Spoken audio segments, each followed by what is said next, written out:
My name is Rebecca Wilson, and at 38 years old, I found myself standing at my mother's funeral, dreading the moment my sister, Stephanie, would arrive. 6 years had passed since she stole Nathan, my millionaire fiancé, the man I was planning to spend my life with. I hadn't seen either of them since.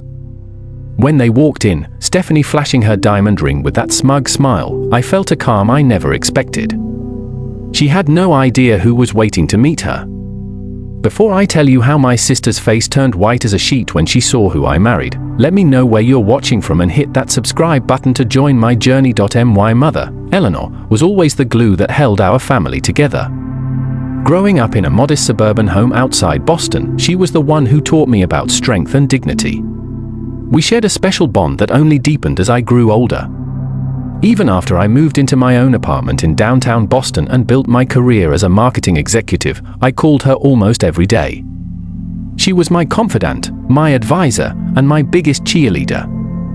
When she was diagnosed with stage 4 pancreatic cancer 8 months ago, I felt my world crumbling. Despite the aggressive treatments, we knew time was limited. Mother faced her diagnosis with remarkable grace, more concerned about her family's welfare than her own suffering. Her final weeks were peaceful, surrounded by loved ones in the home where she'd raised us. She slipped away holding my hand, having made me promise to find peace in my life. 6 years earlier, when I was 32, my life had seemed perfect on paper. I had the career, the friends, the nice apartment, but something was missing.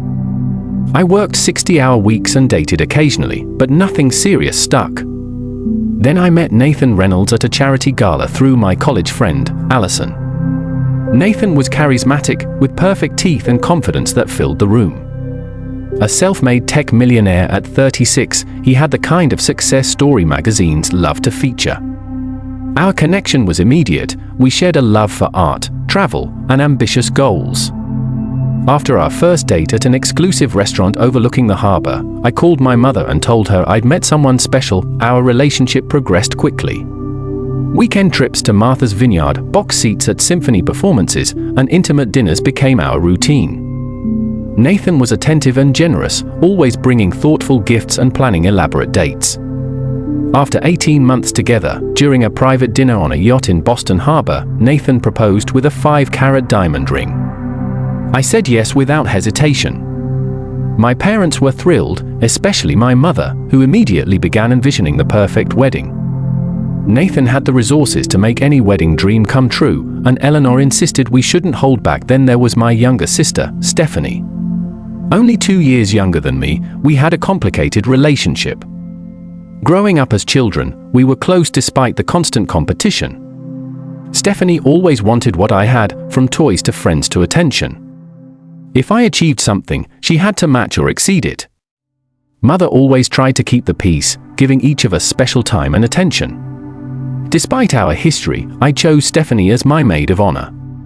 Mother said it would bring us closer, and I wanted to believe that as adults, we had moved beyond childish jealousy. When I introduced Stephanie to Nathan at a family dinner, she complimented him excessively. I noticed her touching his arm while laughing at his jokes but dismissed it as Stephanie being her usual charming self. We held our engagement party at my parents' colonial-style home. Stephanie helped Mother with decorations, hanging fairy lights across the backyard and arranging flowers. Throughout the evening, I caught Stephanie watching Nathan across the room, but when our eyes met, she quickly smiled and raised her glass in my direction. Later that night, as guests were leaving, Mother pulled me aside in the kitchen. "Rebecca dear, I notice Stephanie seems quite taken with Nathan," she said, carefully arranging leftover appetizers into containers. "She's just being friendly, Mom," I replied, washing champagne flutes in the sink. "Besides, she's dating that pharmaceutical rep, Brian." Mother nodded but didn't seem convinced. "Just be careful, honey. You know how your sister can get when you have something she admires." I kissed her cheek and assured her everything was fine. "We're adults now, Mom. Stephanie's happy for me, I'm sure of it." How wrong I was.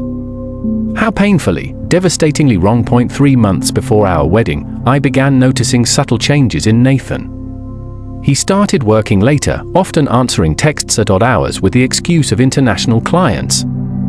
Our usual Friday date nights were frequently rescheduled due to emergency meetings. When we were together, he seemed distracted, checking his phone constantly and offering only partial attention to our conversations. More concerning was how he began criticizing things he once loved about me.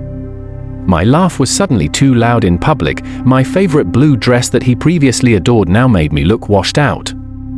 Even my habit of reading before bed, which he'd found endearing, became annoying because of the light keeping him awake. Meanwhile, Stephanie started calling more frequently, always with questions about wedding details. "I just want everything to be perfect for my big sister," she'd say. Though Mother was handling most of the planning, Stephanie volunteered to help with vendor meetings I couldn't attend due to work commitments. One Thursday evening, Nathan and I had dinner at an upscale Italian restaurant downtown. He barely made eye contact, responding to my stories about work with one-word answers. When his phone buzzed for the 5th time, I reached my limit. "Is there something more important happening elsewhere?"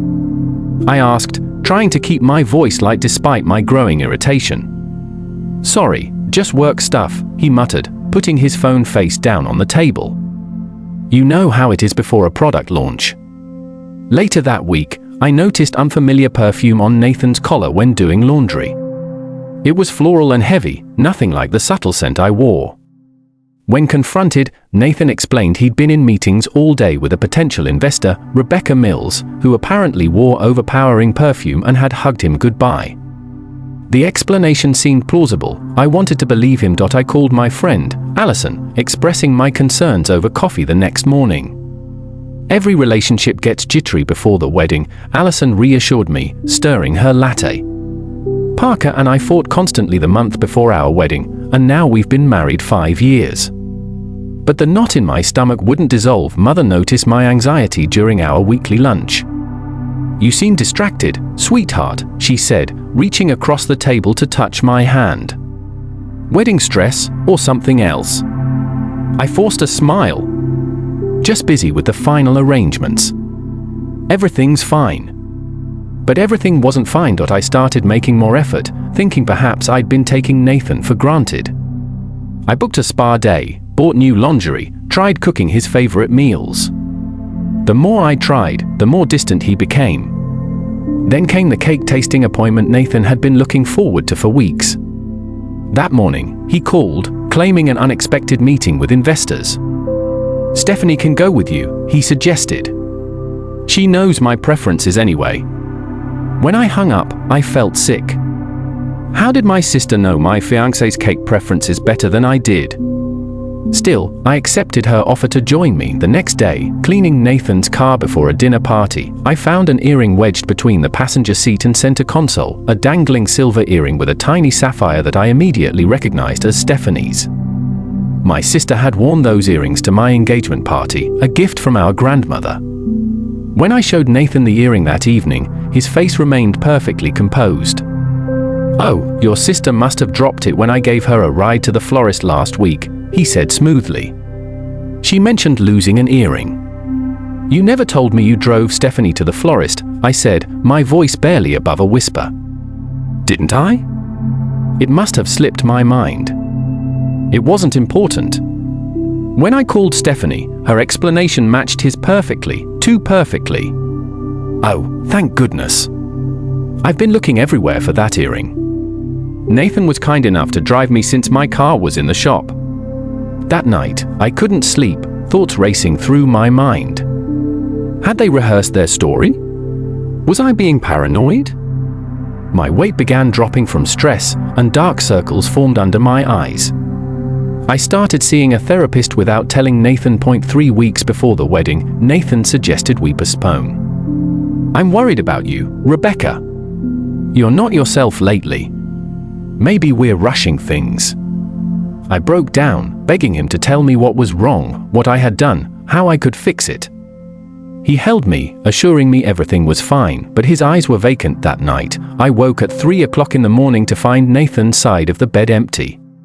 From the hallway, I heard his hushed voice from the guest bedroom. "Not now, she'll hear us." I know. "Soon, I promise." The next day, I decided to surprise Nathan at his office with lunch. My father, Thomas, called as I was leaving my apartment. "Rebecca, are you eating properly? Your mother says you've lost too much weight. We're concerned." "I'm fine, Dad, just pre-wedding jitters. I'm actually bringing Nathan lunch right now." "Good. That boy better be treating my daughter like a queen." If only he knew the security guard at Nathan's building recognized me and waved me through with a smile. On the elevator ride to the 12th floor, I checked my reflection in the mirrored wall, trying to smooth the worry lines that had formed between my eyebrows. The lunch bag in my hand contained Nathan's favorite sandwich from the deli across from my office. When I reached the reception area, Nathan's secretary, Margot, looked up from her computer, her eyes widening with surprise. "Rebecca! We weren't expecting you today." Her gaze darted to Nathan's closed office door, then back to me. "Nathan is, in a meeting right now." "That's okay," I said, lifting the lunch bag. "I just brought him lunch. I can wait." Margot stood quickly, blocking my path. "Actually, he specifically asked not to be disturbed. Perhaps I could let him know you're here." Something in her nervous manner triggered my suspicions. "Is he alone in there, Margot?" Her hesitation told me everything.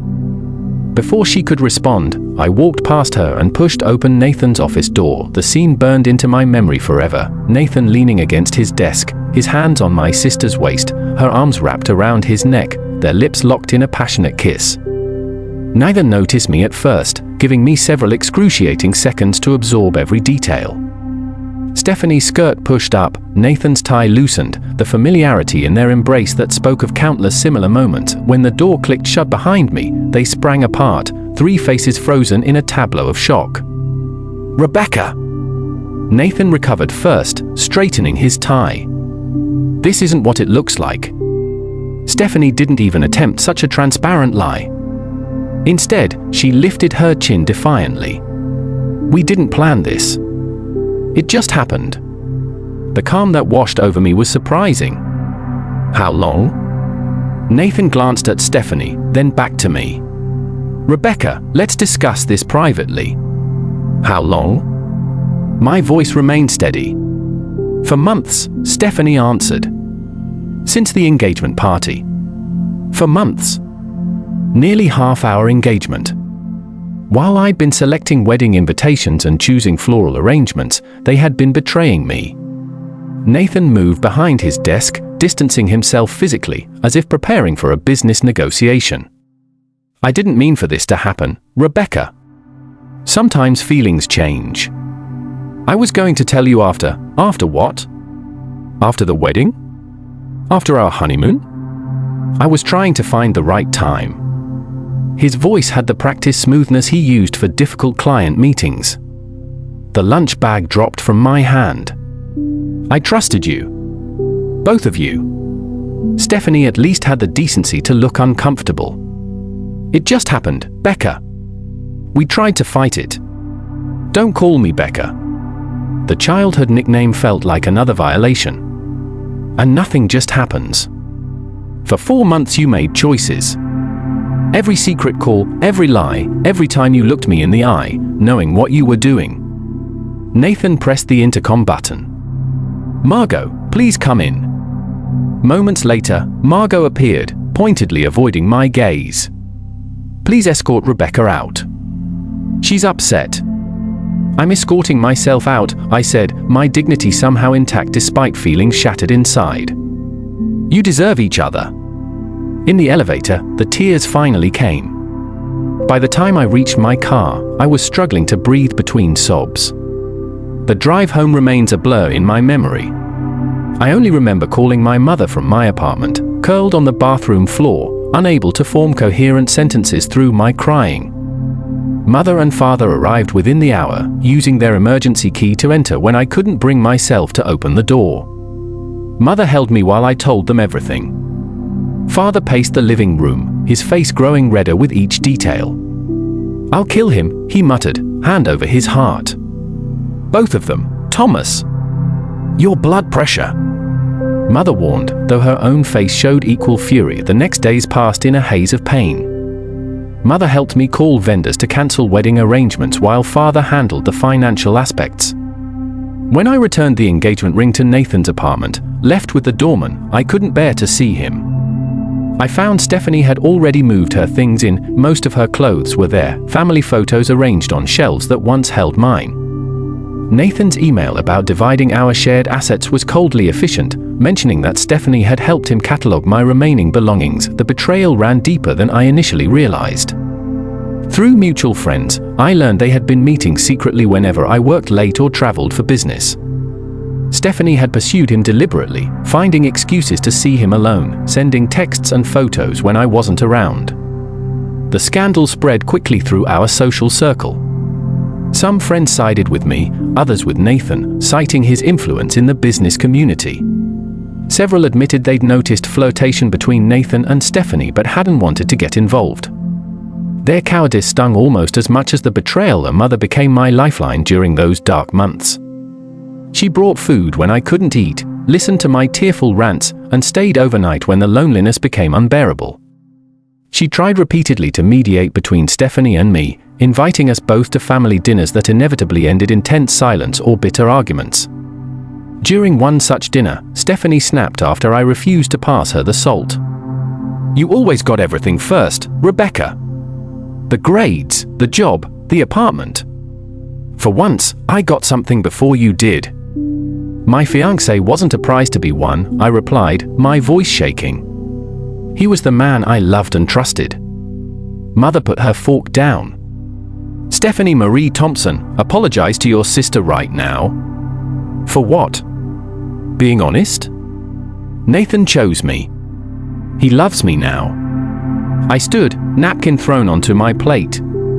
"I can't do this anymore, Mom. I'm sorry." It was the last family dinner I attended with Stephanie present. Father's heart problems worsened from the stress of his daughter's feud, requiring medication adjustment and additional doctor visits.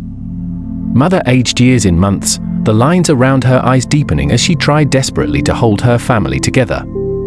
6 months after discovering Nathan and Stephanie's betrayal, I hit rock bottom. My therapist diagnosed me with depression and recommended medication. Work suffered as I struggled to focus, eventually losing a major client after a disastrous presentation where I broke down crying. My boss suggested a leave of absence, but I knew staying in Boston, where memories lurked around every corner, would only prolong my suffering. When a marketing director position opened in our Chicago branch, I applied immediately. The interview went surprisingly well, my desperation for change perhaps reading as enthusiasm. 2 weeks later, I received the offer. A mother helped me pack my apartment, carefully wrapping photos and mementos in tissue paper. As we sorted through my belongings, deciding what to keep and what to donate, she broached the subject that hung between us. "Will you ever consider forgiving Stephanie?" she asked, sealing a box with packing tape. I continued folding sweaters without looking up. "I don't know, Mom. Not now, maybe not ever. Forgiveness isn't about them deserving it," she said softly. "It's about freeing yourself." "I am freeing myself. I'm moving to Chicago." Mother sat beside me on the bed, taking my hands in hers. "Running away isn't the same as healing, sweetheart." Tears filled my eyes. "I need space to even begin to heal. Can you understand that?" She nodded, pulling me into a tight hug. "Promise you'll call. Promise you won't shut us out completely." "I promise." Saying goodbye to my parents was harder than I anticipated. Father held me longer than usual, his voice gruff with emotion. "You show them, kiddo. Build a life so good they'll choke on their regret." My first weeks in Chicago were lonely and doubt-filled. My studio apartment felt sterile and unfamiliar. I worked long hours to avoid going home to empty rooms, eating takeout at my desk and falling into bed exhausted each night. Then came the news that twisted the knife deeper. Mother called one Sunday morning, her voice cautious. "Rebecca, I feel you should hear this from me rather than social media. Stephanie and Nathan got married yesterday." The small civil ceremony had been featured in Boston Magazine society pages, Nathan's business connections ensuring coverage despite the modest scale. The accompanying photo showed them beaming outside the courthouse, Stephanie wearing a simple white dress, my former engagement ring prominently displayed on her finger. That night was my lowest point. I drank an entire bottle of wine alone, scrolled through old photos of Nathan and me, and cried until my eyes swelled shut. I called in sick to work the next day, unable to face the world, but something shifted during those dark hours alone. As morning light filtered through my blinds, I made a decision. This would be the last day I gave them power over my happiness. I deleted all photos of Nathan from my phone, blocked both him and Stephanie on social media, and took a long shower. Imagining my pain washing away down the drain. At work, I threw myself into projects with renewed focus. My boss noticed the change, assigning me to more significant clients. I developed a reputation for creativity and dedication, earning respect in my new office. My first real Chicago friend was Madison, our HR director, who invited me to join her book club. Through her, I met other women, slowly building a social circle. Madison frequently tried to set me up on dates, but I declined each offer, the thought of romantic vulnerability still terrifying. Months into my Chicago life, I was sent to a technology conference in San Francisco to represent our company. On the second evening, I attended a business dinner with potential clients, seated next to Zachary Foster, a tech investor and entrepreneur who had recently relocated from Seattle. Zachary was different from Nathan in every way. Where Nathan had been flashy and charming, Zachary was understated and genuine. His quiet confidence and thoughtful questions drew people in without demanding attention. When he spoke about his work, his passion was evident but never boastful. He asked for my card after dinner, and I gave it without expectation. To my surprise, he emailed the next morning, asking if I'd like to continue our conversation about digital marketing trends over coffee before the day's sessions. Over the next 3 months, Zachary and I maintained professional contact. He referred clients to my agency, and I introduced him to my Chicago business connections. Madison noticed our frequent work lunches and raised an eyebrow. "He likes you, Rebecca, and not just professionally." "We're just colleagues," I insisted. "Colleagues don't look at each other the way he looks at you." Eventually, Zachary asked me to dinner at a restaurant unrelated to work. I panicked almost twice before forcing myself to go. 20 minutes into the date, discussing our favorite books, I had a full-blown panic attack. My hands shook, breathing became difficult, and tears welled in my eyes. Instead of being embarrassed or annoyed, Zachary moved to sit beside me, speaking calmly until my breathing normalized. He drove me home without pressure or questions. The next day, flowers arrived at my office with a note: "No pressure, no expectations, just hoping you're feeling better. Zachary." That evening, I called him and shared everything about Nathan and Stephanie. He listened without interruption, then shared his own story of heartbreak from his past marriage that ended when his wife left him for his business partner, taking half their joint company in the divorce. "Broken trust leaves scars," he said. "Anyone worth your time will understand that healing isn't linear." Over the following months, we built a foundation of friendship first.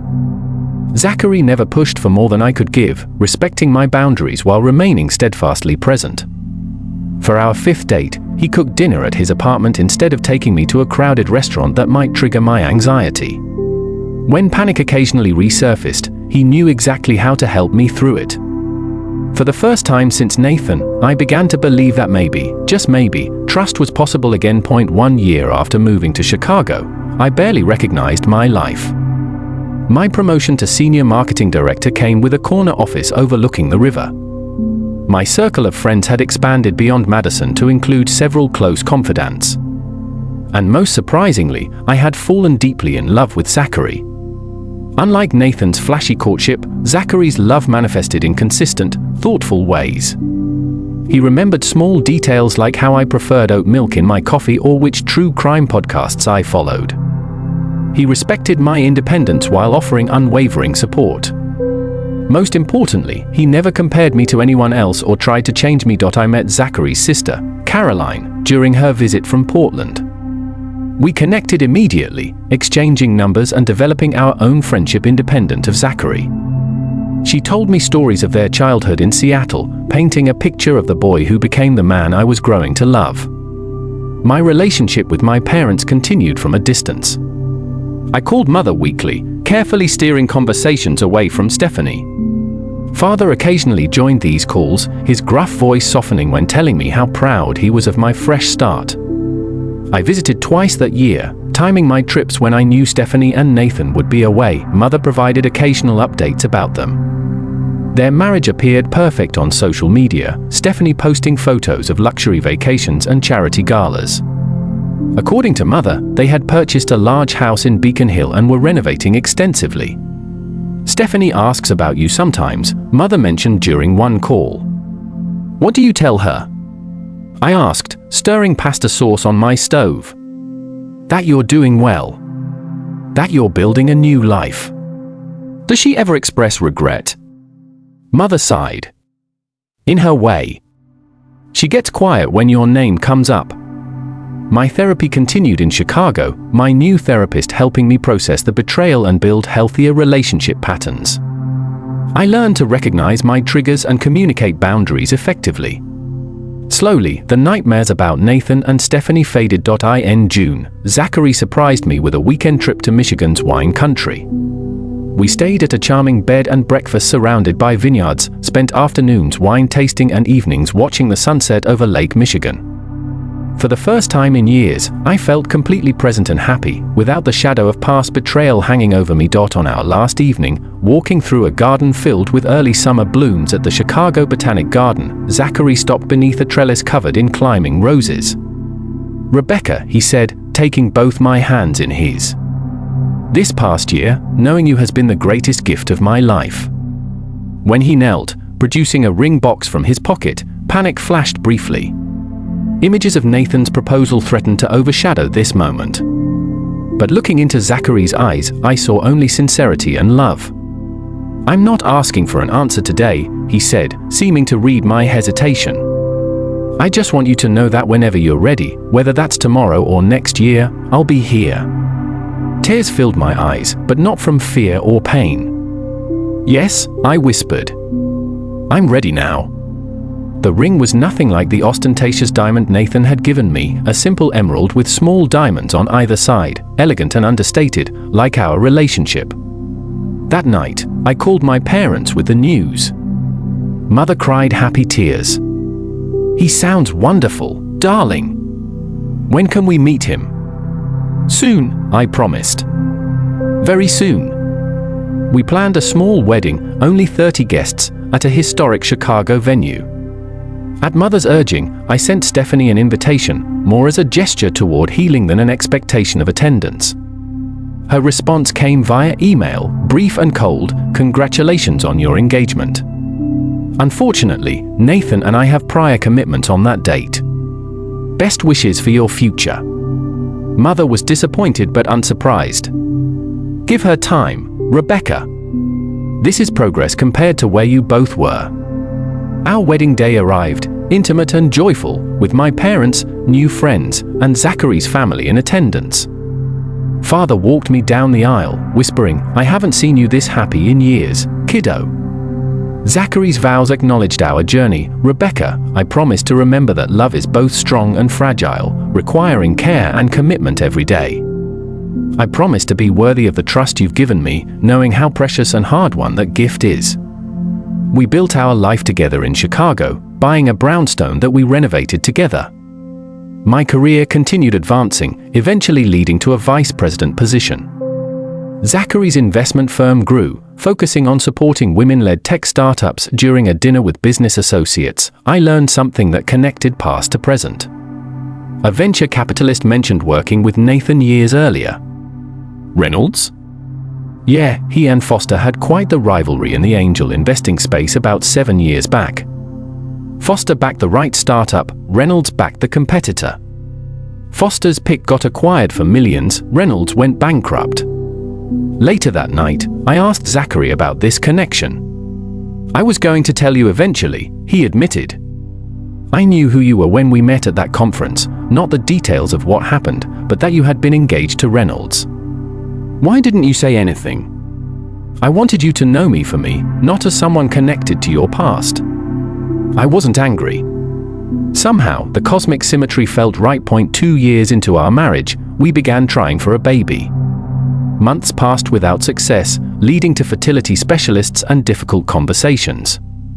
Through disappointments and medical procedures, Zachary remained my rock, holding me through tears and reminding me that family comes in many forms. Then came the devastating call about mother's cancer diagnosis.